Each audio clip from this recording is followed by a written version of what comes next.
our next guest was born into the Black family dynasty with music running through her veins. From Tradfest to a new tour, Aoife Scott has taken some time to stop by for a chat. And that's not the only thing. I'm being blinded by the diamond on your finger. I know, I need to get my nails done because everybody's looking at my fingers all the time. My God, so finally. I know, 11 years. The question was popped and it was. He did the best. He's so the best. Tell us all about it. Well, we were in India and we were gigging in India, and so it's amazing over there. And I was saying to him, will we extend our trip for a few days because we only have to come back for Christmas? He's like, no, because he had a plan.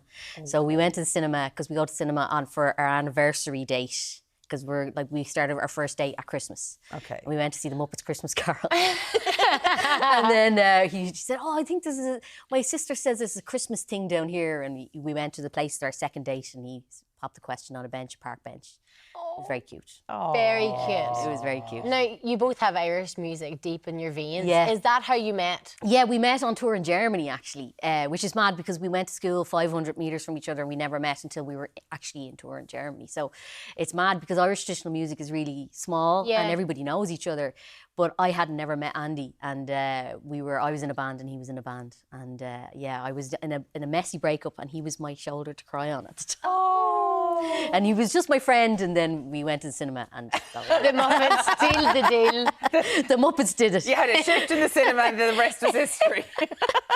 God, I can't believe I said that. But yeah, we'll say no more about that. You're happy out anyway, and the wedding plans are all going on. No, no wedding plans. I'm happy being engaged now for another 11 years. 11 years, yeah, there's no panic. You got the shiny bit. But come here to me, you're a busy woman these days. I am. I've been flying around the place. And yeah, Tradfest is starting next week, so you'll always see me on the couch when Tradfest is coming.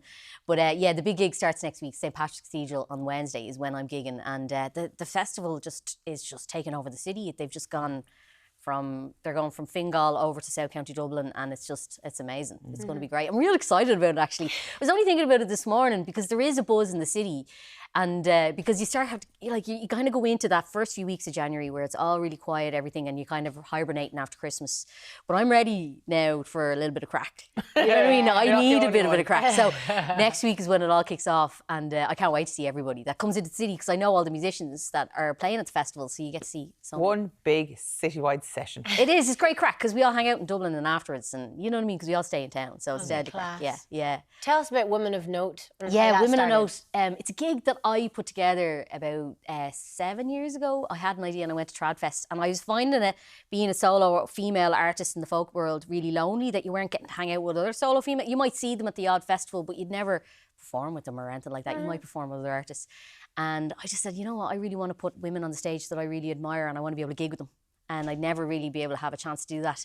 So I asked Tradfest, could I do that? And started off really small with 100 people, and now it's in St. Patrick's Cathedral, which is mental for me because I'm only from down the road. So who's with you?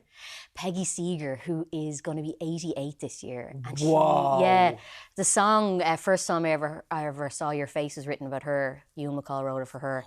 And she's just one of the most amazing women I've ever met in my life. And I read her biography, and I'm a big super fan. So she's coming, and Carcy Blanton, who's that's the thing about this, I've seen Carcy Blanton perform. She comes to Ireland, but I've seen her perform in America, as in I've seen her perform, and I wanted to go to her gigs. So I kept going, I really want to see this woman. And I was like, you know what, I'll just book her for my gig. So now I get to see this woman who I follow, and I just think she's amazing. And you're sitting there fangirling. I know, yeah, it's really mad, because I have to kind of introduce them and talk to them between songs, and then sometimes when they sing an amazing song, I'm just like, okay, what do I say now? I have nothing to say.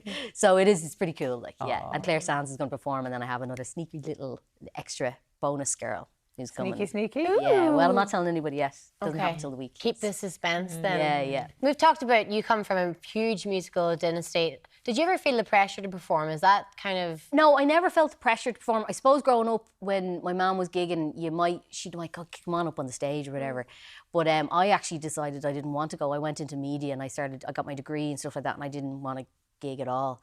And then I realised that singing is the thing that makes me happy. So you see photographs of me on stage, you see me on stage, it's literally the smiliest that I could ever be. So there she is. Mama Bear. She was tuned in there, but she had to go into a meeting there. So she says that she's got to record it, so she'll be watching this back. She's very busy in the old Senate trail at the moment. She is. She's going up for election now in the next couple of weeks, so it's all a bit mad at the moment. But she's doing great. I'm very proud of her. Really proud of her.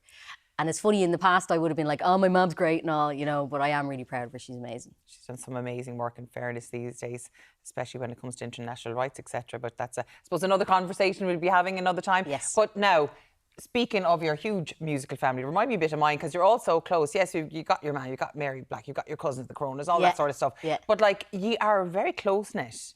Yeah, well, I mean... There's no rivalry between you at all. No, I mean, like... And Roisin, I forgot Roisin. Yeah, Roisin's amazing. Like, has so much stuff. She's coming out with new songs. She just had a new You should have a single joint out. wedding. Oh, I know, Jesus, no. She got engaged as well. Well, I might just hop on her wedding if she wants to organise it. Because that's the thing I don't want to do. I don't want to organise a wedding. I organise our lives in general. So I'm like, it's grand. We'll just get engaged, be grand.